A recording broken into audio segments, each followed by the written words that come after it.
देखिए, आज जो है हम एविडेंस एक्ट है उसका जो है लास्ट थोड़ा सा बचा हुआ है। उन व्यक्तियों के कथन जिन्हें साक्षी के रूप में बुलाया नहीं जा सकता, यानी 32 और 33 जो धारा है उनके बारे में देखेंगे। उन व्यक्तियों के कथन जिन्हें साक्षी के रूप में नहीं बुलाया जा सकता, उन व्यक्तियों के कथन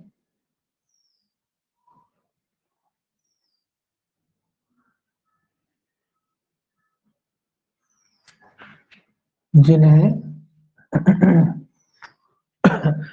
साक्षी के रूप में नहीं बुलाया जा सकता, जिन्हें साक्षी के रूप में नहीं बुलाया जा सकता है।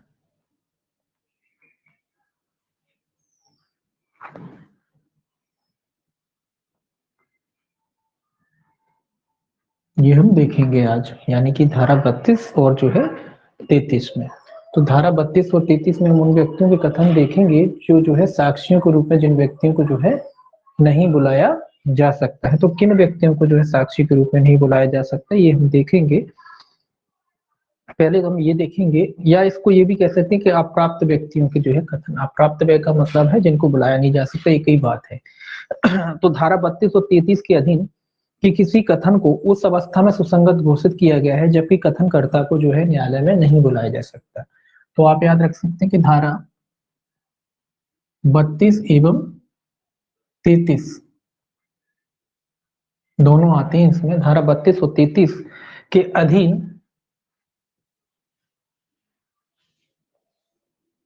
32 और 33 के अधीन किसी कथन को उस अवस्था में, किसी कथन को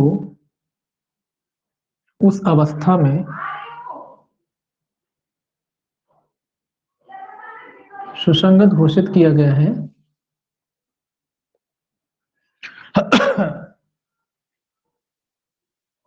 घोषित किया गया है जब ऐसे व्यक्तियों को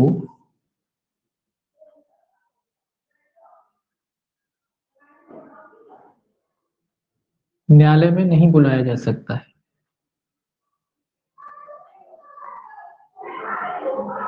नहीं बुलाया जा सकता है।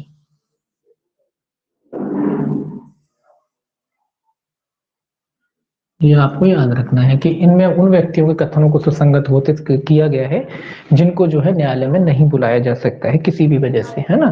तो वजह अपन देखेंगे कि कौन कौन सी वजह हैं।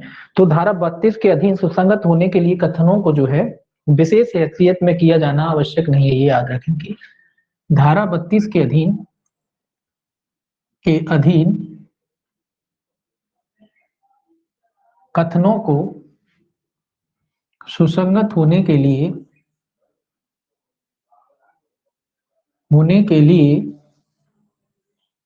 विशेष हैसियत से किया जाना आवश्यक नहीं है, ये भी याद रखना है आपको। विशेष हैसियत से किया जाना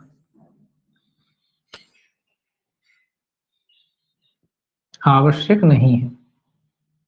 पहले दोनों को लिख लें, आवश्यक नहीं है। विशेष हैसियत मतलब ये नहीं कि भाई साक्षी के रूप में बुलाए जाएंगे तभी बोले इनके कथन होंगे, क्योंकि 32 में मृत्युकालिक कथन, जब मृत्युकालिक कथन है तो कहां से इनको विशेष हैसियत से बुलाएंगे, है ना। या मिल नहीं पा रहे हैं। तो धारा 32 के अधीन कथनों को सुसंगत होने के लिए किसी विशेष हैसियत से जो है किया जाना जो है आवश्यक नहीं होता है। जबकि धारा 33 में कोई कथन जो सुसंगत होता है उसे साक्षी की हैसियत से न्यायालय में किया जाना जो है होता है। तो धारा 33 में जबकि जबकि जो है के धारा 33 के अधीन कोई कथन साक्षी की हैसियत से न्यायालय के समक्ष किया जाता है। कोई कथन साक्षी की हैसियत से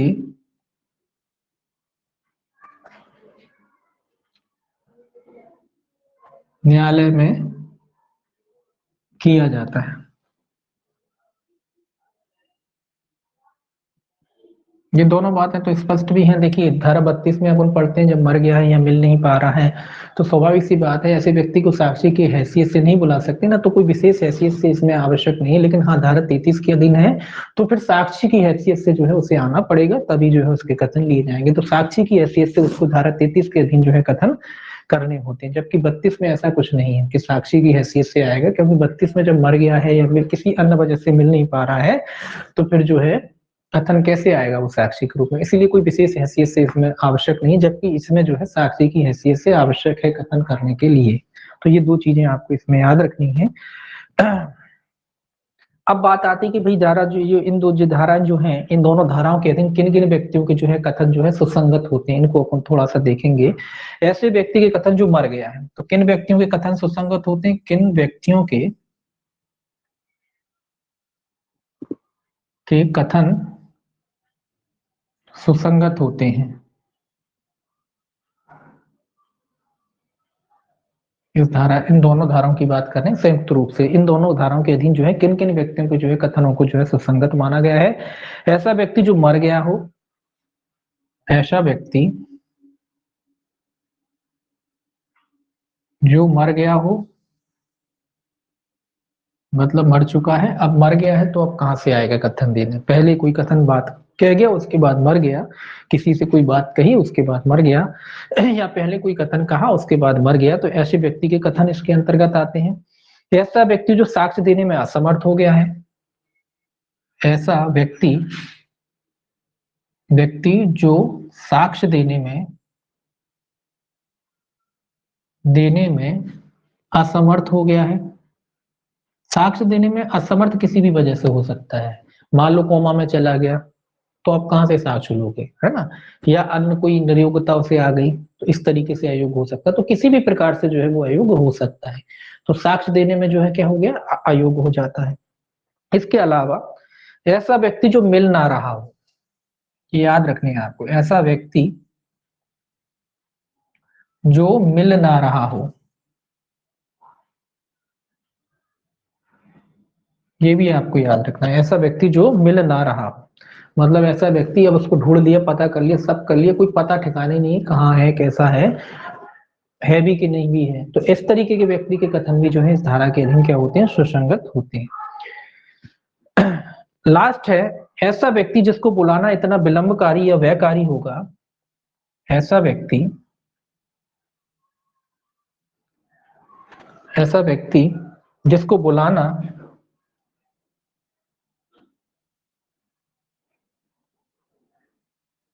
इतना विलंबकारी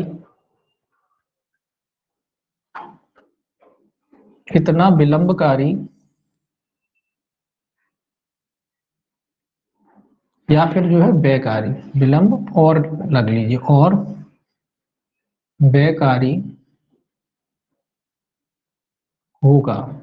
विलंबकारी और बेकारी मतलब उसको बुलाएंगे तो मामला डिले होगा, खर्चा भी बहुत होगा। इस तरीके का अगर व्यक्ति है कि न्यायालय मामले के जो है रूप में जो है उसे अयुक्त माने, होगा कि न्यायालय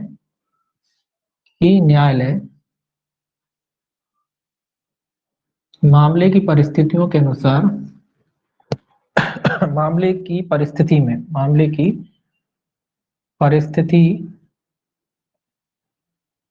में उसे अयुक्त माने।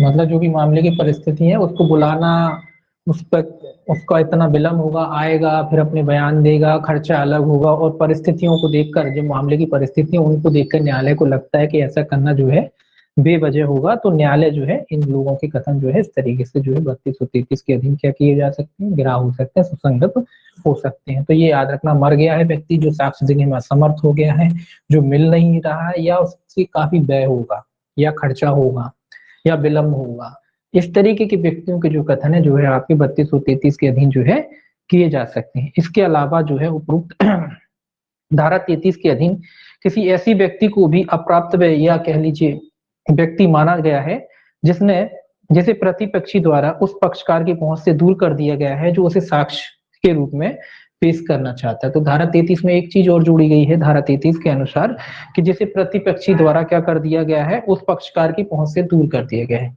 जिसे प्रतिपक्षी द्वारा जो है उस पक्षकार की पहुंच से दूर कर दिया गया है जो साक्षी के रूप में पेश करना चाहता था। मतलब जो दूसरी पार्टी थी बुलाना चाहता था, एक व्यक्ति ने क्या किया, दूसरे साक्षी को धोखा ही दिया कि चुप जाओ, अब आना ही नहीं है, मिलना ही नहीं है। तो उस व्यक्ति को जो है धारा 33 के अधीन उस व्यक्ति के कथन भी जो है इसमें क्या हो जाते हैं, सुसंगत हो जाते हैं, पहले जो करे होंगे पूर्व में जो कथन। तो धारा 32-33 के प्रावधान अधिनियम की धारा 107 के साथ जो है आपको पढ़ना चाहिए, जो सबूत के भार से संबंधित है। इन जो धारा 100 जो 32-33 है, आपको धारा 104 के साथ क्या करना चाहिए, मिला के पढ़ना है, ताकि ये काय से संबंधित है, सबूत के भार से संबंधित है। तो इसके साथ जो है आप इनको मिला के पढ़ें। धारा 104 काय से संबंधित है, धारा 104 के अनुसार जो कोई इन दशाओं के अधीन किसी अप्राप्तव्य व्यक्ति के कथन को पेश करता है, उसे कथनकर्ता की अप्राप्तव्यता साबित करनी होगी।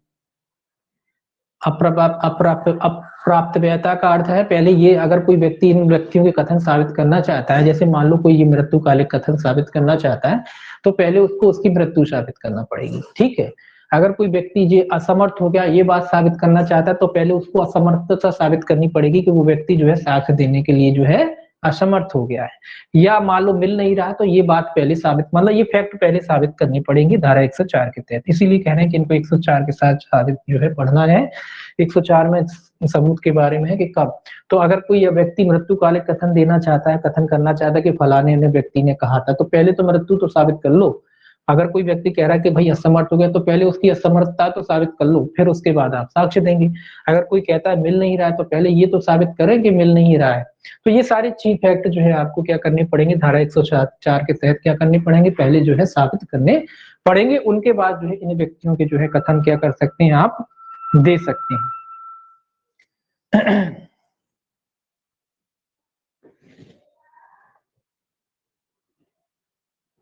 अब बात आती है कि इनका जो है साबित करने का जो भार है वो किन पर होता है। ऐसे तथ्यों को सिद्ध करने का भार जिसका सिद्ध किया जाना किसी व्यक्ति को किसी अन्य तथ्य का साक्ष्य देने हेतु समर्थ बनाए या समर्थ बनाने के लिए आवश्यक है, उस व्यक्ति पर है जो ऐसा साक्ष्य देना चाहता है। तो जो व्यक्ति साक्ष्य देना चाहता है उसी पर जो है सिद्धि इसका इसमें क्या होता है, भार होता है। जो किसी व्यक्ति को साक्ष्य देने के लिए समर्थ बनाते हैं जो तथ्य, उस तथ्य को उसी व्यक्ति को साबित करना पड़ेगा जो उस कथन का क्या देना चाहता है, साक्ष्य देना चाहता है।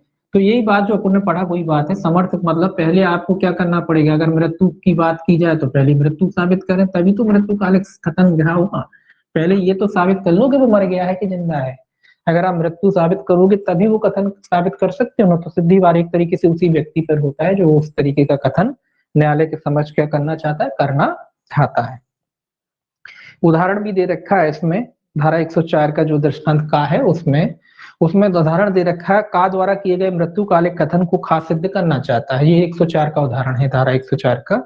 तो सबसे पहले का को क्या करना पड़ेगा, उसकी जो है मृत्यु साबित करनी पड़ेगी। तो कुल मिला के यही है कि अगर कोई व्यक्ति किसी के मृत्युकालिक कथन को साबित करना चाहता है तो सबसे पहले उस व्यक्ति को जिसकी मृत्यु हो गई है उसको साबित करना पड़ेगा कि ये जो व्यक्ति है ये क्या हो चुका है, मृत हो चुका है, मर चुका है।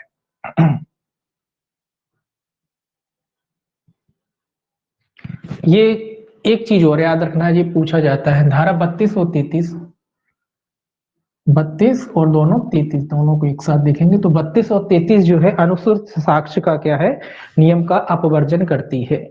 अनुश्रुत, अपन ने क्या पढ़ा कि अनुश्रुत साक्ष्य ये सुने सुना है। अनुश्रुत मतलब सुने, दूसरों से सुने हैं।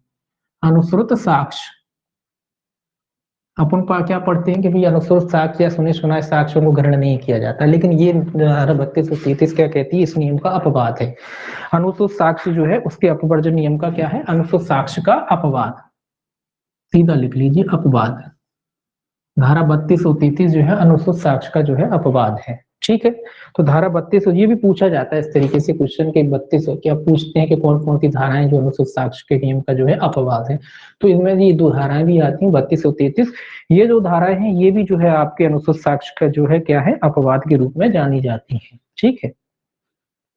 क्यों जानी जाती है, क्योंकि आवश्यकता की बात है इसमें। ये जो धारा को ग्रहण करने की जो जरूरत पड़ी है वो क्या है, आवश्यकता। इस इन दो धाराओं को ग्रहण करने की जरूरत क्यों पड़ी, आवश्यकता का नियम है, आवश्यकता। भाई अब कोई है ही नहीं, मर गया तो भाई आवश्यकता है क्या, कहाँ से लाएंगे सबूत। तो ये जो धाराएं काम करती हैं आवश्यकता पर काम करती हैं, आवश्यकता है, जरूरी है, इनको ग्रहण किए बगैर काम नहीं चलेगा। तो ये जो धाराएं हैं जो आवश्यकता के जो है नियम पर जो है काम करती हैं। तो ये दो फैक्ट हैं, दो भी दोनों जो है आपको इसमें याद रखना है। धारा 32 में फिर जो है हम बात करें तो धारा 32 में कुल 8 जो है दशाएं जो है बताई गई हैं, जिसके आधार पर जो है कोई कथनों को जो है सुसंगत घोषित किया जाता है। धारा 32 के अंतर्गत जो है कितनी दशाएं बनाई गई हैं, ये भी थोड़ा याद रखें। 32 के अंतर्गत कितनी दशाएं, 8 दशाएं हैं। इन 8 दशाओं में जो कथन किए जाते हैं उनको जो है सुसंगत घोषित किया गया है। देखिए 1 मिनट, 8 दशाएं केवल नाम देखते हैं कि कौन कौन सी दशाएं। पहला कहता है जबकि वह मृत्यु के कारण से संबंधित, तो पहली दशा कहता है मृत्यु का कारण, सीधा सीधा शॉर्ट में लिख रहा हूं, मृत्यु का कारण। ऐसी कोई दशा जो मृत्यु के कारण से संबंधित है वो जो है धारा जो है 32(1) के तहत क्या हो जाती है, सुसंगत हो जाती है। 32(1) के तहत क्या हो जाती है, सुसंगत हो जाती है। दूसरा, इसमें आपको नाम याद रखते हैं। दूसरा 32(2) में क्या है, कारोबार के अनुक्रम में किए गए कथन। 32(2) कहता है कारोबार के मामूली अनुक्रम में, कारोबार के मामूली अनुक्रम में। अब ये थोड़ा याद रखना वाली बात है। 32(1) में मृत्युकालिक कथन कह सकते हैं, उसको मृत्युकालिक कथन के रूप में भी जाना जाता है। 32 जो में ये कहता है आपके कारोबार के अनुक्रम में जो कथन किए जाते हैं वो आ जाते हैं। अथवा 32(3) जो है आता है आपका जो हित के विरुद्ध जो है, इसमें फिर कुछ उदाहरण भी दे रखे बीच बीच में, वो उदाहरण आपको देखने हैं इसमें। उदाहरण 32 जो है 1 और 2 में जो है उसके जो है उदाहरण दे रखे हैं। प्रश्न एक उदाहरण देखिए, इसमें एक उदाहरण दे रखा है। प्रश्न का के जन्म की तारीख के बारे में है, जन्म की तारीख के बारे में एक प्रश्न है। एक मृत जो है शल्य चिकित्सक की अपने कारोबार के मामूली अनुक्रम में नियमित रूप से रखी जाने वाली डायरी में इस कथन की प्रविष्टि की अमुक दिन उसने कहा कि माता की परिचर्या की थी और उसे पुत्र का प्रसव कराया था, सुसंगत तथ्य। ये कह रहा है कि एक जन्म की बात आ रही है कि किसी व्यक्ति का, बच्चे का जो है जन्म उस समय हुआ था या नहीं हुआ था। तो एक डॉक्टर होगा जिसने वो जन्म कराया होगा, डिलीवरी कराई होगी, तो वो अपना मेंटेन करके एक डायरी वगैरह लिखते हैं ना, तो उसमें उसने लिखा था कि भाई फलानी तारीख को फलानी फलानी जो महिला है उनको जो है बच्चा हुआ है, वो बच्चा जो है पुत्र जो है प्राप्त हुआ है। तो वो वाले जो कथन है, जो डॉक्टर मर चुका है उसके जो कथन वो जो पूर्व में कर गया है कारोबार के अनुक्रम में और मृत्युकालिक कथन के रूप में क्या हो सकते हैं, सुसंगत हो सकते हैं। तो इस तरीके के इसमें जो है कई उदाहरण जो है इसमें दे रखे हैं जो आपको इसमें पढ़ने हैं। ठीक है, इसके भी उदाहरण जो है आपको पढ़ने हैं, ध्यान में रखना, इसके उदाहरण आपको छोड़ने नहीं है, इसके उदाहरण जो है आपको पढ़ने हैं।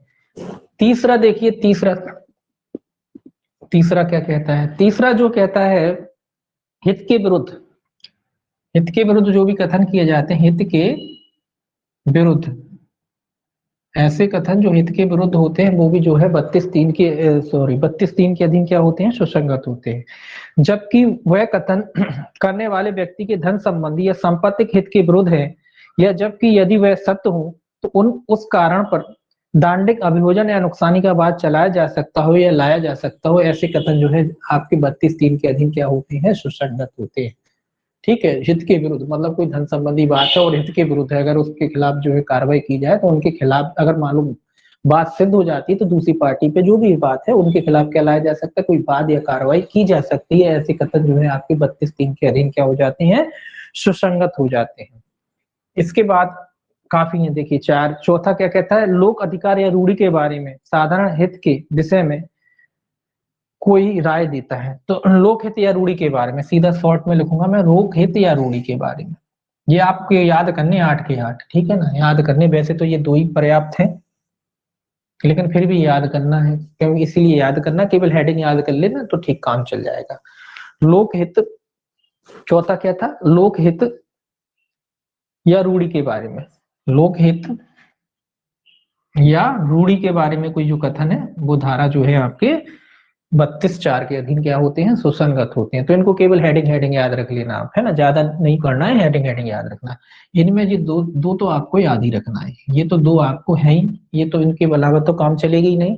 तो एक 32(1) और 32(2) ये तो मोस्टली पूछे ही जाते हैं। इसके अलावा हित के विरुद्ध है तो 32(3) हो जाएगा आपका, और अगर लोक हित या रूढ़ी से जुड़ा हुआ कोई प्रश्न है तो वो आपका 32(4) के अधीन सुसंगत हो जाएगा, है ना। इसमें कुछ ज्यादा डीपली नहीं देखेंगे कि भाई क्या है तो वो सारे फैक्ट तो ऊपर जो पढ़े थे वही है, बस ये है ये लोक हित और रूढ़ी से जुड़े हुए प्रश्न होते हैं, ठीक है। पांचवा होता है नातेदारी से। 32 जो है, 5 जो है, ये कैसे संबंधित है, नातेदारी के अस्तित्व से संबंधित। तो केवल नातेदारी लिखेंगे अपन, नातेदारी, नातेदारी, नातेदारी के अस्तित्व से संबंधित कोई प्रश्न है कि भाई रिश्तेदारी थी या नहीं थी, पुत्र वो उसका पुत्र था या नहीं था। अब कोई मृतक जो होगा उनके परिवार का रिश्ता होगा कि भाई ये पुत्र के रूप में रखा जाता था, तो वो नातेदारी सिद्ध करने वाले इस तरीके के जो कथन हो सकते हैं वो भी जो है इस धारा के अधीन यानी 32(5) के अधीन क्या हो सकते हैं, सुसंगत हो सकते हैं। 32(6) क्या कहता है, कौटुंबिक बातों से संबंधित बिल या लेख। कौटुंबिक मतलब पारिवारिक जो बातें होती हैं उससे संबंधित है कौटुंबिक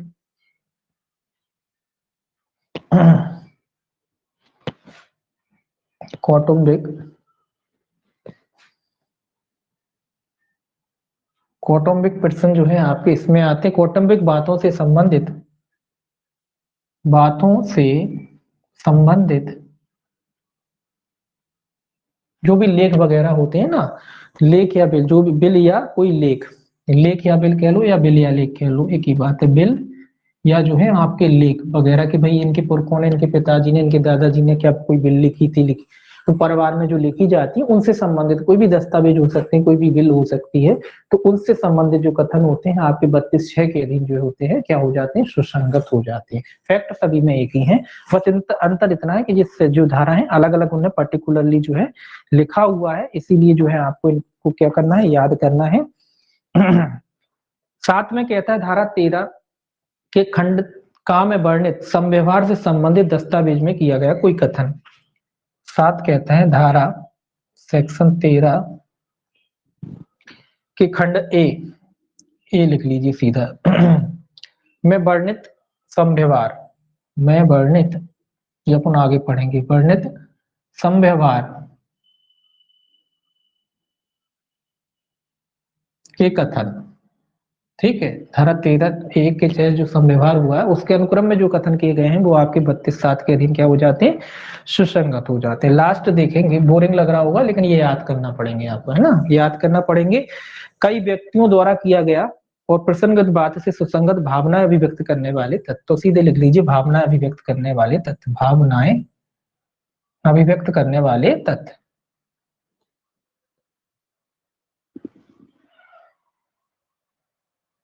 व्यक्त करने वाले तथ्य, एक मिनट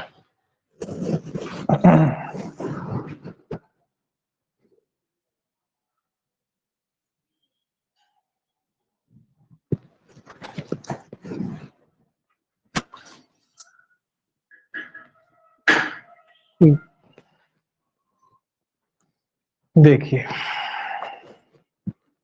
तो भावनाएं अभिव्यक्त करने वाले जो तथ्य हैं वो जरा आपकी जो है 32(8) के तहत क्या हो जाते हैं, सुसंगत हो जाते हैं। तो ये 8 तरीके के जो प्रकार हैं ये आपको याद करने पड़ेंगे, इनको रटना पड़ेगा आपको। 32(1) और 2 तो रटनी रटनी, हित के विरुद्ध ये सब रटनी है आपको, ये हेडिंग जो है रटनी है। 8 तक कोई ज्यादा बड़ी बात नहीं, हेडिंग रटना, ठीक है ना।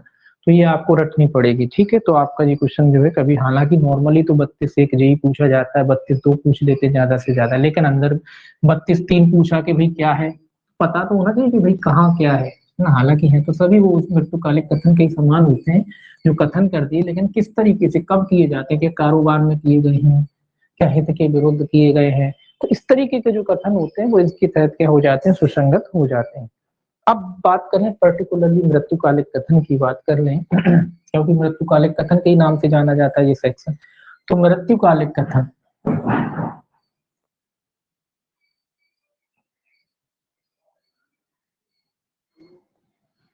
मृत्युकालिक कथन, मृत्युकालिक कथन मतलब सीधा सीधी बात है कि 32(1) की बात हो रही है। मृत्युकालिक कथन का मतलब है कि धारा 32(1) की जो है बात हो रही है। तो धारा 32(1) के अधीन कथन की सुसंगतता के लिए क्या आवश्यक है, या कह लीजिए कि मृत्युकालिक कथन जब हम करते हैं तो उसकी सुसंगतता के लिए जो है क्या चीजें जो है आवश्यक है। किसी व्यक्ति द्वारा कोई लिखित या मौखिक कथन किया गया हो। पहली बात तो यह है कि किसी व्यक्ति द्वारा लिखित या मौखिक कथन किया गया हो। लिखित या मौखिक कथन किया गया हो। तो ये याद रखें कि अब इससे क्या साबित होता है, इससे ये साबित होता है कि जो मृत्युकालिक कथन होता है वो लिख कर भी हो सकता है और जो है मौखिक भी हो सकता है, मतलब मुंह से भी कहा गया हो और उसके बाद अगर किसी व्यक्ति की मृत्यु का हो जाती है तो वो लिख कर भी हो सकता है और मौखिक भी हो सकता है। अगर कोई व्यक्ति अपने बयान देकर मर जाता है तो वो मृत्युकालिक कथन हो जाता है, मतलब लेखवत करवा के मर जाता है या लिख कर मर जाता है, या मान लीजिए को मुंह से कह के मर जाता है। तो दोनों ही अवस्था में यानी लिखित और मौखिक हो सकते हैं। सीधी सीधी बात है कि जो मृत्युकालिक कथन है वो आपके लिखित और मौखिक हो सकते हैं। दूसरा, ऐसे तथ्य सुसंगत जो तथ्य होते हैं, सुसंगत तथ्यों के बारे में होना चाहिए। ऐसे कथन सुसंगत तथ्यों के बारे में होना चाहिए। सुसंगत तथ्यों के बारे में होना चाहिए। सुसंगत तथ्यों के बारे में होना चाहिए का मतलब क्या है, मतलब ये कि जब आपने कोई मृत्युकालिक कथन किया तो वो उसी से संबंधित होना चाहिए। ये नहीं कि मृत्यु हो गई बात कुछ और कर रहे हो। या तो आप मृत्यु की बात करेंगे कि भाई मृत्यु कैसे हुई है, हमें किसने चोट पहुंचाई, कैसे हमें चोटें आई, है ना, इसके बारे में कथन होना चाहिए। मतलब जो घटना आपके संग घटी है जिसके बारे में, उसी चीज के बारे में जो है आपके कथन होने चाहिए। ऐसा नहीं है कि कथन कुछ और कर रहे थे, अपनी मृत्यु की तो बात बता नहीं रहे, बोले उसके लिए ऐसा कर देना, इसके लिए ऐसा कर देना, वो ये उसको दे देना, ये उसको दे देना, वो मृत्युकालिक कथन नहीं है। अब आपको मान लो कोई चोटें पहुंची, उन चोटों की वजह से मान लीजिए आपकी मृत्यु हुई, तो उन जो आप कथन करके गए हैं उनमें उन तथ्यों का जिक्र होना चाहिए कि आपको किसने चोटें पहुंचाई, कैसे आपको चोटें आई और कहाँ आपको ये चोटें लगी। तो वो उस तरीके के कथन होना चाहिए। मतलब जो घटना जिसके बारे में आप वर्णन कर रहे हैं उससे रिलेवेंट होना चाहिए, उससे सुसंगत तथ्य होने चाहिए, उन्हीं का आप कथन कर सकते हैं। तीसरी सबसे जरूरी है, मृत्यु हो जाना चाहिए। मृत्यु हो गई हो, बस इतना ही, हो गई हो। इसका मतलब क्या है, इसका मतलब यह है कि वो कथन जो आपने किए हैं वो मृत्युकालिक कथन के रूप में तभी ग्राह्य होंगे जब आपकी मृत्यु हो जाए। अगर मृत्यु नहीं होती तो वो कथन मृत्युकालिक कथन के रूप में ग्राह्य नहीं होंगे। भारत में यही स्थिति है कि अगर वो कथन करने वाला, मान लो कोई कथन कराता, किसी को चोट पहुंची थी और उसके बाद वो जीवित बच जाता है, तो फिर वो कथन जो है मृत्युकालिक कथन नहीं रह जाता। ठीक है, ये याद रखना है कि अगर कोई कथन करता है और कथन करने के बाद वो जीवित रह जाता है, मतलब उसकी मृत्यु नहीं होती है, तो फिर वो कथन जो है मृत्युकालिक कथन के रूप में जो है ग्रहण नहीं होंगे। ठीक है, उस वो मृत्युकालिक कथन के रूप में तभी ग्रहण होंगे जब कथन करता है कि जो है कथन करने के बाद मृत्यु हो जाती है।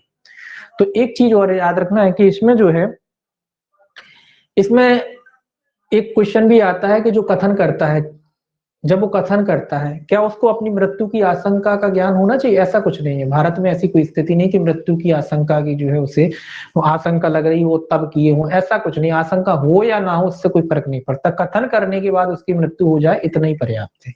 ऐसा नहीं कि हमें लग रहा है कि हम मरने वाले हैं और फिर हमने कथन किए तभी वो मृत्युकालिक कथन होंगे। आज मैं नॉर्मल खड़ा हूं, मैं कोई कथन कह के जाता हूँ, थोड़ी दूर जाके पता पड़ा मृत्यु हो जाती है। अभी नॉर्मल वे में कथन किए और जाके मृत्यु हो जाती, तो वो कथन भी मृत्युकालिक कथन हो सकते हैं।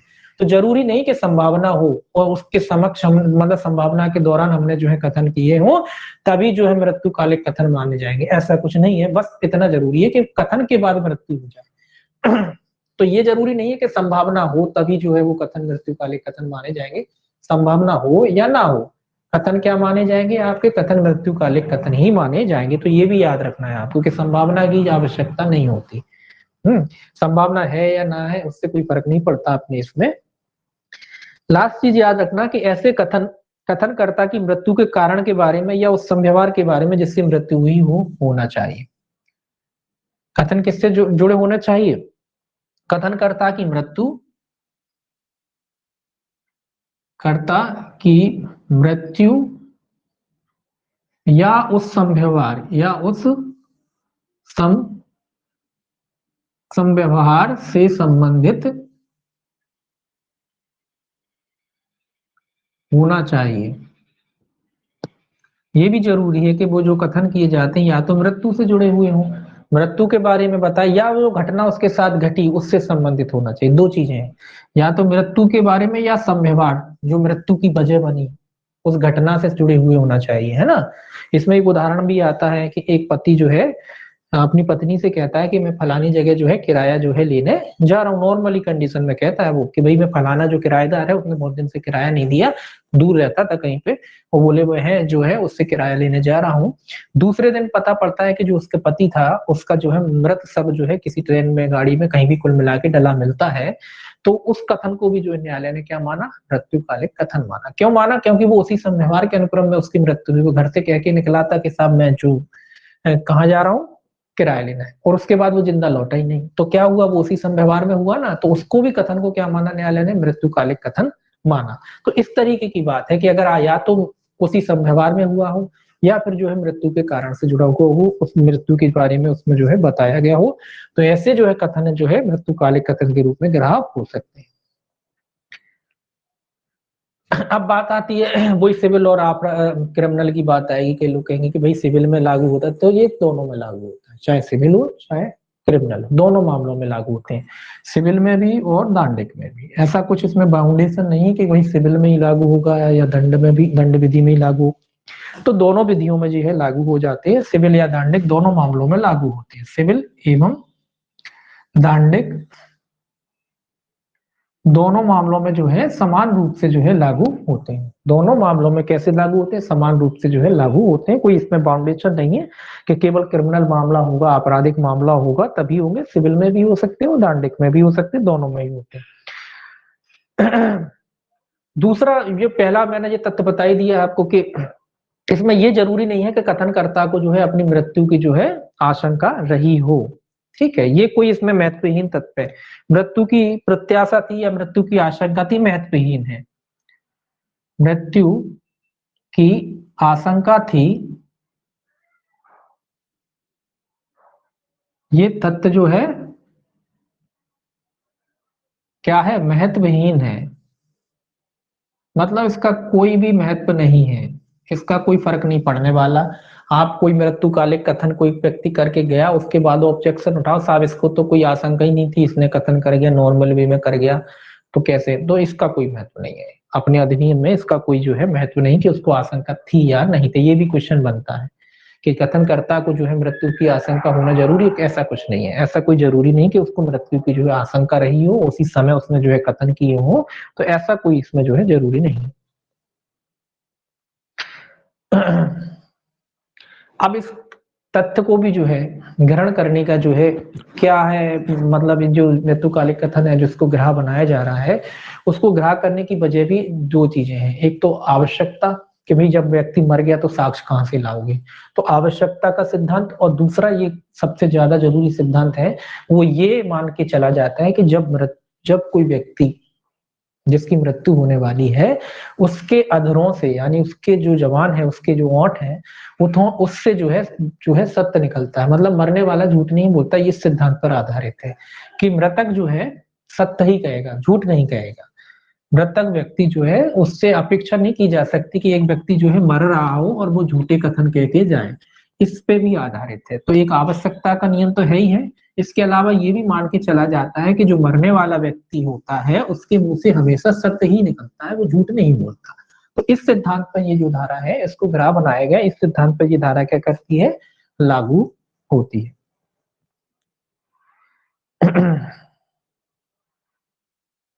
ये किसने कहा है, ये आपका मैथ्यू अर्नाल्ड ने कहा है। ये भी लिख सकते हैं, याद कर सकते हैं, ये शब्द किसने कहा है, आपके मैथ्यू जी हैं।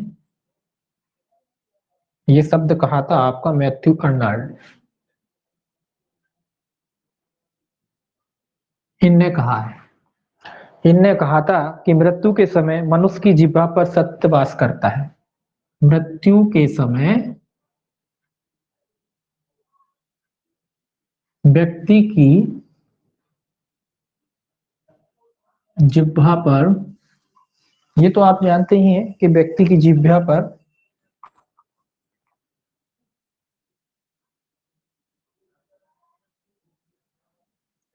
सत्यवास करता है, मतलब मरने वाला व्यक्ति झूठ नहीं बोलता। ये नहीं ने कहा कि भैया मरने वाला व्यक्ति झूठ नहीं बोलता, तो ये नाम याद रखना चाहे तो रख सकते हैं, ये सिद्धांत है एक तरीके से। ठीक है, ये किसने कहा? Matthew Arnold. बस इतना याद रखना, मैथ्यू अर्नाल्ड जी ने कहा है। ठीक है, या एक दो बार पढ़ेंगे तो कभी याद भी नहीं करेंगे तो कभी आ जाएगा तो भूलोगे नहीं। ठीक है, इन लोगों ने कहा है।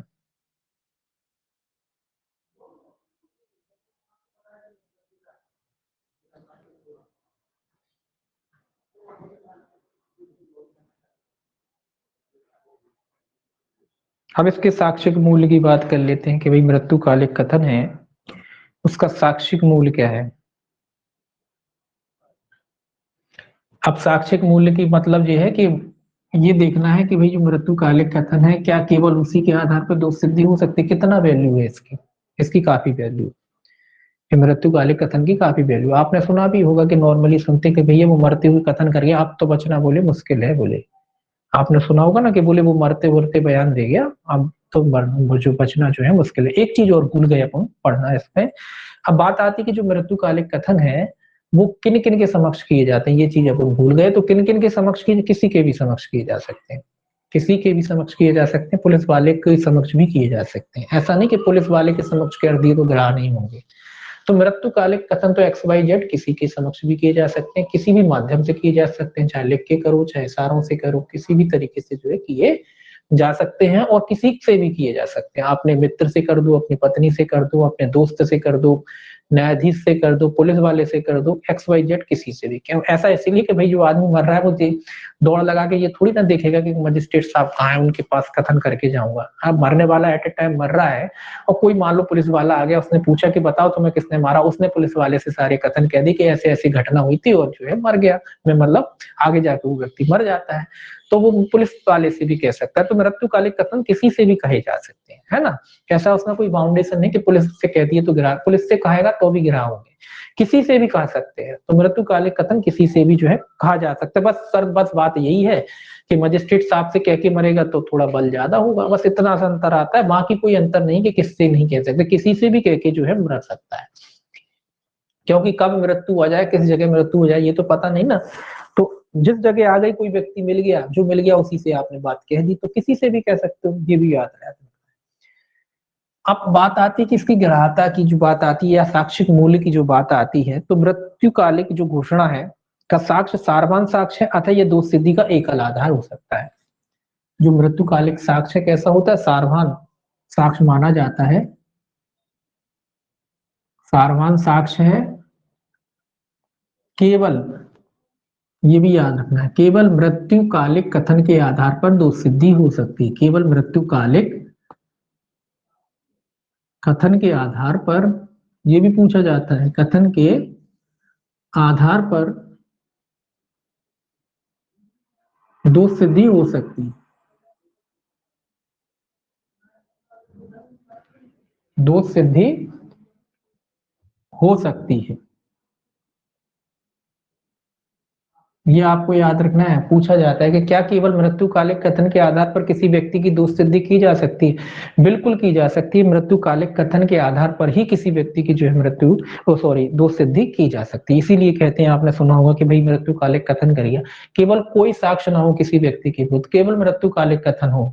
अगर न्यायालय को उसके कथनों पर विश्वास है कि भाई वो व्यक्ति सत्य कह गया है, तो केवल उन कथनों के आधार पर भी व्यक्ति की दोष सिद्धि हो सकती है, भले ही कोई भी सब गवाह और सबूत ना हो, केवल एकमात्र उसका मृत्युकालिक कथन हो, तो उसके आधार पर भी दोष सिद्धि हो सकती है। हालांकि ये जो है न्यायालय को देखना चाहिए, ये तो एक प्रैक्टिकली कई नियम जो है आपके सुप्रीम कोर्ट ने बना रखे कि भाई जो है देश को परखो, लेकिन फिर भी सामान्य नियम है कि केवल मृत्युकालिक कथन के आधार पर दोष सिद्धि हो सकती है। कोई अपवाद वगैरह नहीं है इसका कि कोई अपवाद हो गया ऐसा। हालांकि वो न्यायालय के विवेक का प्रश्न है, न्यायालय देखता है सारी चीजों को, तोलता मटोलता, वो न्यायालय का काम है। लेकिन केवल उसके साक्ष्य के आधार पर न्यायालय दोष सिद्धि दे सकता है, उसको कोई ऑब्जेक्शन नहीं कर सकता कि केवल मृत्युकालिक कथन के आधार पर बोले आपने दोष सिद्धि जो है कर दी। तो केवल मृत्युकालिक कथन के आधार पर भी जो है दोष सिद्धि हो सकती है।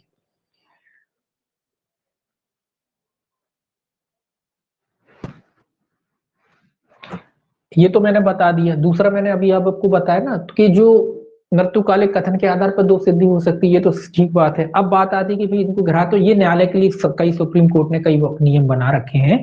नियम क्या बना रखे हैं, गाइडलाइन दे रखे हैं कि जब भी भैया आप ग्रहण करो तो अन्य परिस्थितियों को देख लो। इस तरीके के कई बातों में जो है न्यायालयों ने, जो सुप्रीम कोर्ट है उसने मार्गदर्शन सिद्धांत जो है इनके लिए बनाए हैं।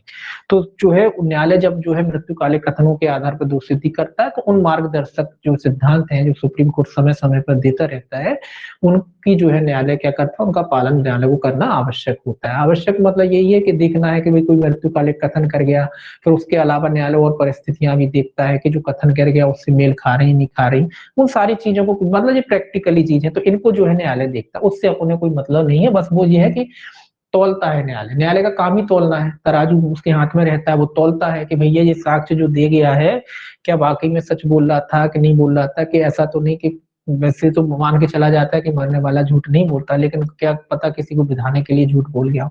तो ये सारी चीजों को जो है न्यायालय अपने हिसाब से क्या करता है, तौल मटोलता है। तो ये एक मार्गदर्शक सिद्धांत है न्यायालय के लिए, उनको भी न्यायालय को क्या करना होता है, ध्यान में रखना होता है। लेकिन अगर किसी मृत्युकालिक कथन के आधार अकेले पर किसी को व्यक्ति को अगर सजा दे दे तो उसको आप ऑब्जेक्शन नहीं कर सकते, ठीक है। ऑब्जेक्शन का वो कोई आपको आधार नहीं। अब बात आती है कि क्या मृत्युकालिक कथन की जो संपुष्टि है अन्य साक्ष्यों से होना आवश्यक है। तो मैंने कहा ना, जब ऊपर एक एक ये शब्द एक लाइन ये आ गई मात्र, तो इसके बाद सारी चीजें फैल हो जाती हैं कि जो मृत्युकालिक घोषणा है या मृत्युकालिक जो कथन है उनकी अन्य तथ्य कह लीजिए या अन्य साक्ष्य कह लीजिए, उन अन्य साक्ष्यों से अगर संपुष्टि ना भी हो तो भी इस आधार पर किसी व्यक्ति को दंडित किया जा सकता है। हालांकि सामान्य नियम तो ये कहता है ना, जो आपका मार्गदर्शन जो सुप्रीम कोर्ट के जो नियम बनाए गए वो तो ये कहते हैं कि साहब पुष्टि कर, वो तो हर चीज की पुष्टि की कहते हैं कि जब भी कोई को सजा दो। क्योंकि देखो ये तो न्यायालय का काम है ना। अब न्यायालय अब आंख बंद करके तो काम करेगा नहीं भाई, काम आंख और कान खोल के तो काम करना पड़ेगा ना। तो कोई भी बात, कोई भी कथन होते हैं, कुछ भी होते हैं, उसकी पुष्टि करिए, उसको तौलिए मटोलिए कि भाई कितना भार है क्या है, वो सारी चीजें देखिए। लेकिन केवल पुष्टि के आधार पर आप कहो कि भाई मृत्युकालिक घोषणा की अन्य साक्ष्यों से पुष्टि नहीं की गई इसलिए खराब है, तो ये भी कोई ऑब्जेक्शन नहीं। वो न्यायालय का काम है, वो करना चाहे तो करे, ना करना चाहे तो ना करे, मतलब उसका पूरे तरीके से विवेक है। आप उसको ऑब्जेक्शन नहीं कर सकते कि अन्य साक्ष्यों से बोले न्यायालय ने पुष्टि नहीं की। हालांकि ये मार्गदर्शक सिद्धांत है न्यायालय के लिए, न्यायालय को इनका पालन करना चाहिए, लेकिन आप उस पर ऑब्जेक्शन नहीं कर सकते, ठीक है। आप नहीं कर सकते ऑब्जेक्शन के न्यायालय ने बोले मृत्युकालिक कथन के आधार पर बोले हमें सजा दे दी और बोले और साक्ष्यों पे तो वो न्यायालय ने जो है उसकी पुष्टि नहीं करी, तो ये कोई आप उससे कह सकते नहीं है। ऐसा कोई सिद्धांत नहीं है कि न्यायालय बाध्य है उसकी पुष्टि करने के लिए, ऐसा कोई सिद्धांत नहीं है। हाँ वो अपने आप में करता है वो एक अलग बात है, वो न्यायालय का विवेक अधिकार है, करना चाहे करे, नहीं करना चाहे ना करे। लेकिन केवल उसकी संपुष्टि के आधार पर आप कहें कि साहब आपकी सजा गलत हो जाती, तो ऐसा नहीं है। तो मान के चल सकते हैं, कह सकते हैं कि मृत्युकालिक कथन की जो है अन्य साक्ष्यों से संपुष्टि करना आवश्यक नहीं है। नहीं, आवश्यक नहीं है। संपुष्टि जो है आवश्यक नहीं है, या कह लीजिए अनिवार्य नहीं है। आवश्यक तो गलत शब्द हो जाएगा, अनिवार्य नहीं है। संपुष्टि अनिवार्य नहीं है, ऐसे कह सकते हैं। संपुष्टि संपुष्टि अनिवार्य नहीं है, अनिवार्य नहीं है, ये कह सकते हैं। ये शब्द सही है, संपुष्टि अनिवार्य नहीं है। अनिवार्य का मतलब हो गया कि न्यायालय बाध्य नहीं है, न्यायालय चाहे तो करे, ना चाहे तो ना करे, न्यायालय को जैसा ठीक लगेगा वैसा कर सकता है, ठीक है। हालांकि उसकी संपुष्टि की जानी चाहिए, लेकिन अनिवार्यता नहीं है, ऐसी कोई बाध्यता नहीं है, न्यायालय बंधा नहीं है कि आप कहोगे कि साहब हमें किसी दूसरे ने कोई कथन कर गया उसके आधार पर आपने सजा सुना दी और संपुष्टि नहीं की, तो न्यायालय बाध्य नहीं है, अनिवार्य नहीं है, ये भी याद रखना। तीसरा ये जानिए कि जो मृत्युकालिक कथन होता है इसको सर्वोत्तम साक्ष्य माना जाता है। कैसा साक्ष्य माना जाता है? सर्वोत्तम साक्ष्य। ऐसा कोई हल्का फुल्का साक्ष्य नहीं होता, ये सर्वोत्तम साक्ष्यों की श्रेणी में आता है। हमने सर्वोत्तम साक्ष्य की श्रेणी में आने का रखाने का इसका एक ही जो है वजह है कि कोई व्यक्ति, जो आपने पढ़ा ना, मरते समय जो है कोई भी व्यक्ति झूठ नहीं बोलता, यही इसका आधार है। मरने वाला झूठ नहीं बोलेगा। देखिए जो व्यक्ति मरने वाला होता, नॉर्मल बेबी में भी अगर कोई व्यक्ति की मृत्यु आ जाती है तो वो 4-5-10 दिन पहले कहने लगता है कि बस अब नहीं जीना। तो वही चीज होती है कि जब आदमी मरने वाला होता है ना, तो वो झूठ नहीं बोलता, उसके मुंह से शक्ति निकलेगा, उसने दुनिया में जितने भी पाप किए होंगे वो सब बता जाएगा। तो वही कह रहा है कि जब मरने वाला व्यक्ति होता है वो झूठ नहीं बोलता, इसीलिए जिस सर्वोत्तम साक्ष्य की श्रेणी में आता है। सर्वोत्तम साक्ष्य की श्रेणी में आता है। इसका मतलब ये क्या है? इसका मतलब ये क्या है कि केवल इसी साक्ष्य के आधार पर ही दो सिद्धि हो सकती है, अन्य कोई साक्ष्य ना भी हो तो।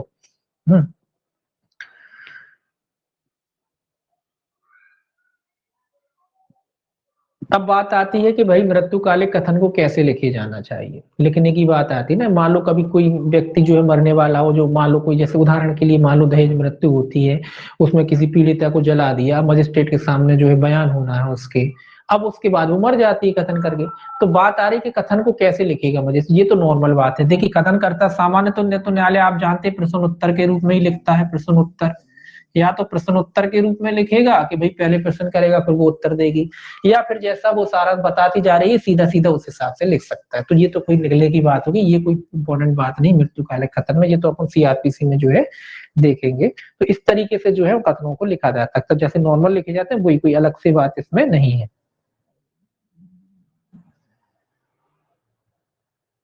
एक बात और है कि मृत्युकालिक कथन को ग्राह्य होने के लिए ये आवश्यक नहीं है कि किसी निश्चित व्यक्ति से किए जाए। निश्चित व्यक्ति हो, निश्चित कोई व्यक्ति हो, या कोई पर्टिकुलर कोई व्यक्ति रहा उससे ही करेंगे आप तभी वो ग्राह्य हो, ऐसा नहीं। किसी से भी कर सकते हैं मृत्युकालिक कथन, किसी से भी किए जा सकते हैं, किसी से भी। अब एक चीज और आती है, मान लो एक आता है कि एक व्यक्ति जो है एफआईआर लिखाने जाता है, अपनी एफआईआर लिखाने जाता है, उसको चोटें थी, गंभीर चोटें आई हुई थी, वो एफआईआर लिखाने जाता है और एफआईआर लिखा करके जो है वो जो है अपने मतलब एफआईआर में बताता है कि भाई क्यों कैसे चोटें आई, किसने चोटें पहुंचाई। उसके बाद जो है वो व्यक्ति जो है मर जाता है। तो क्या वो एफआईआर को जो है मृत्युकालिक कथन माना जाएगा? एफआईआर को भी मृत्युकालिक कथन माना जाएगा अगर कथन करता मतलब एफआईआर लिखाने के बाद उसकी मृत्यु हो जाती है तो वो एफआईआर को भी जो है मृत्युकालिक कथन के समान ही माना जाएगा। ये भी याद रखें, अगर कोई कथन करता कथन लिखाने के बाद, एफआईआर लिखाने के बाद उसकी मृत्यु हो जाती है तो उस एफआईआर को भी जो है मृत्युकालिक कथन के रूप में माना जाएगा। ये आपको याद रखना है। एक केस है इसमें, क्वीन इम्प्रेस बनाम Abdullah. Queen impress versus Abdullah. ये अच्छा वाद है, महत्वपूर्ण वाद है इसका।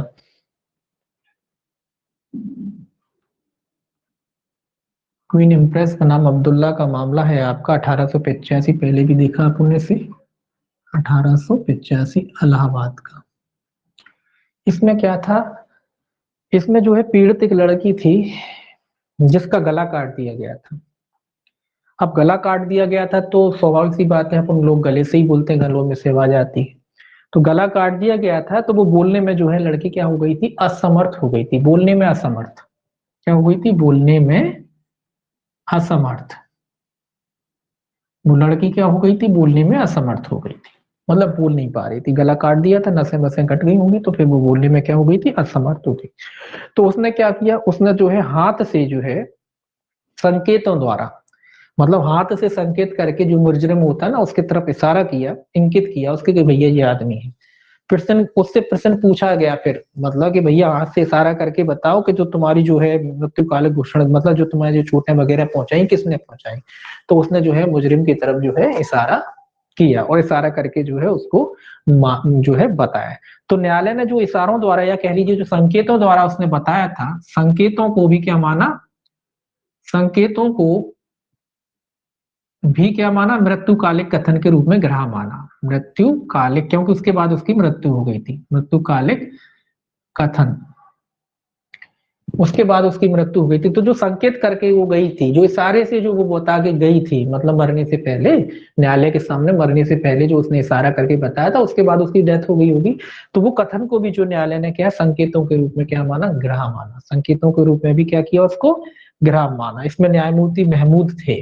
न्यायमूर्ति महमूद ने विचार व्यक्त किया कि धारा 8 के अंतर्गत आचरण के रूप में भी सुसंगत है। तो धारा मृत्युकालिक कथन और आचरण दोनों के दोनों ने कहा कि धारा 8 के अधीन, 8 में आपने पढ़ा था, अधीन जो है काय के रूप में, आचरण के रूप में जो है ये कथन क्या है, सुसंगत है। तो न्यायाधीश महमूद ने कहा कि धारा 8 के अधीन ये कथन क्या है, आचरण के रूप में सुसंगत है। तो जो कथन उसने इशारे से किए थे, उन कथनों को जो है आचरण मानते हुए मृत्युकालिक कथन के रूप में न्यायालय ने क्या किया, सुसंगत घोषित किया, यानी उसको ग्राह्य माना न्यायालय। उसके इशारों को भी न्यायालय ने क्या माना, आचरण माना। ये पहले ही अपन लिख चुके हैं कि इस आचरण में, तो ये आचरण के रूप में न्यायालय ने क्या माना, इसको सुसंगत माना।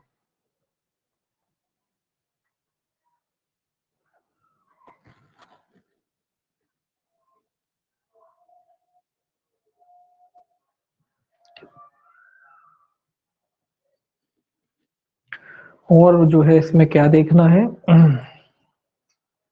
बाकी केस तो खैर उसमें पुराने, कोई खास केस नहीं है इसमें। एक केस जरूर है नया 2017 का, मुकेश एवं अन्य, मुकेश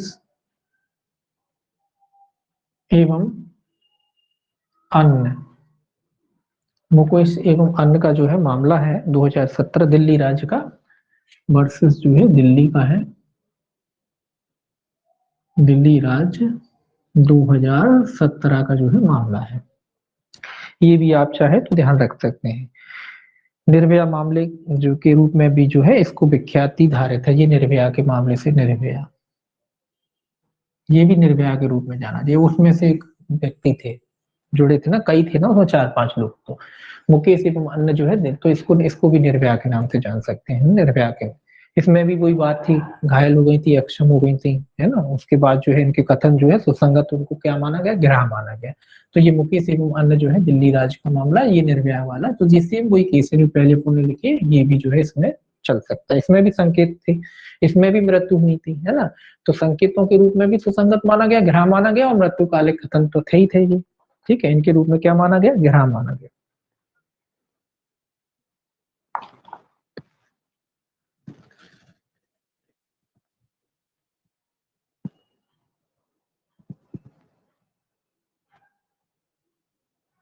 अब बात आती है कि कोई व्यक्ति, हमने पढ़ा कि भाई मृत्यु होना आवश्यक है, किसी व्यक्ति की मृत्यु कालिक कथन के लिए क्या होना आवश्यक है, मृत्यु।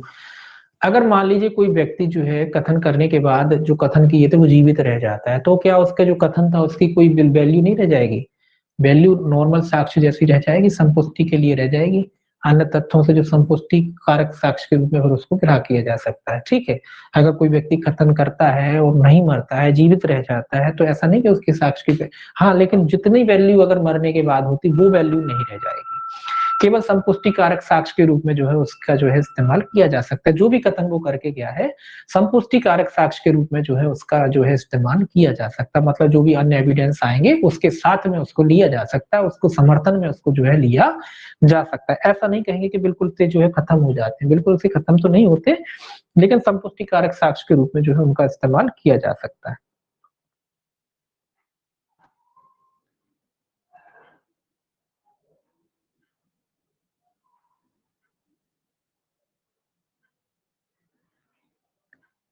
एक चीज और है, एक केस हो रहा है पुरुषोत्तम चोपड़ा बनाम राष्ट्रीय राजधानी क्षेत्र दिल्ली, पुरुषोत्तम, पुरुषोत्तम है,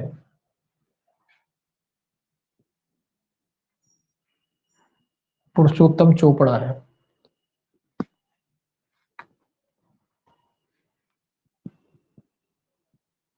चोपड़ा वर्सेस, वही दिल्ली का है मामला, दिल्ली का जो है मामला है, राष्ट्रीय राजधानी क्षेत्र 2020 का। पुरुषोत्तम चोपड़ा जो है दिल्ली प्रशासन या दिल्ली राष्ट्रीय राजधानी क्षेत्र का जो मामला है, इसमें न्यायालय ने क्या कहा, इसमें न्यायालय ने कहा, इसमें न्यायालय ने स्पष्ट कहा कि मृत्युकालिक कथन की ग्राह्यता के लिए उसका किसी मजिस्ट्रेट द्वारा अभिलिखित किया जाना अथवा उसके समक्ष लेखबद्ध किया गया हो तो उसके द्वारा सत्यापित किया जाना आवश्यक नहीं है। इसमें लिखा किसी मृत्युकालिक, दो बातें कही इसमें, किसी मृत्यु कालिक कथन को किसी न्यायाधीश द्वारा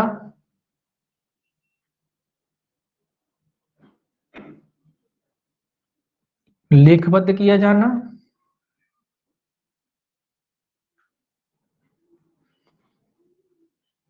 किया जाना मतलब एक तो बात ये कही कि आवश्यक नहीं है कि कोई मृत्युकालिक कथन हो तो उसको न्यायाधीश के द्वारा लेखबद्ध किया जाए, ये बात कही एक तो उन्होंने। दूसरी बात क्या कही, अगर लेखबद्ध किया जाता है, अगर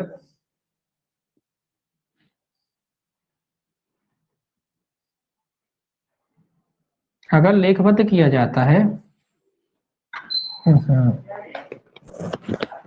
हाँ इधर इधर 1 मिनट 1 मिनट थोड़ा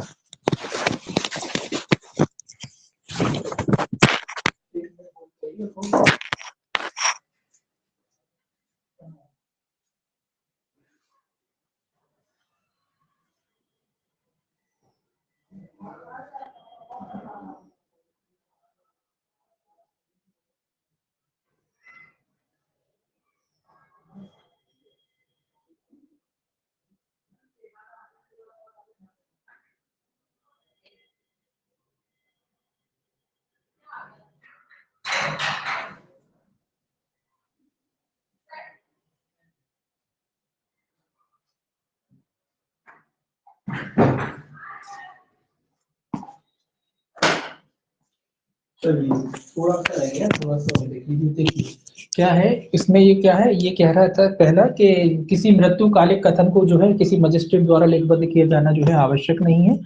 दूसरा ये कहता है कि अगर मजिस्ट्रेट द्वारा लेखबद्ध कर लिया जाता है, लेखबद्ध कर लिया जाता है तो उसकी संतुष्टि के लिए, तो उसके द्वारा, तो मजिस्ट्रेट के द्वारा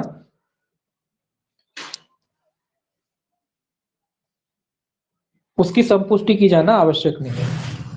तो उसकी संपुष्टि मजिस्ट्रेट द्वारा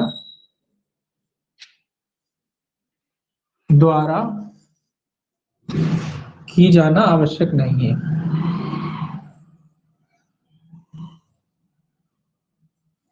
दो बातें हैं इसमें। पहली बात तो यह है कि जो कथन है, आप बहुत लेट आए हो प्रीति कर लीजिए। देखिए अगर जो कथन जो है लेखबद्ध कर लिया जाता है, मतलब पहला तो ये कहता है कि जरूरी नहीं कि कोई मजिस्ट्रेट ही जो है कथन को लेखबद्ध करे, कोई न्यायाधीश ही हो जो लेखबद्ध करे, ये जरूरी नहीं है। दूसरा, अगर कोई मजिस्ट्रेट लेखबद्ध करता भी है तो उसके द्वारा उसकी संपुष्टि किया जाना आवश्यक नहीं है। ऐसा नहीं कि मजिस्ट्रेट साहब संपुष्टि करेंगे तभी उसको जो है किसी मृत्युकालिक कथन के रूप में ग्राह्य माना जाएगा, ऐसा कुछ जरूरत नहीं है। ठीक है, तो ये एक जो है पुरुषोत्तम चोपड़ा है, दिल्ली प्रशासन का जो है, दिल्ली या राष्ट्रीय राजधानी क्षेत्र का जो मामला है उसमें जो है इसको कहा गया, बताया गया है। ठीक है, बस इसमें इतना ही है और कोई खास इसमें चीजें नहीं है। 33 में 2-3 चीजें और थी।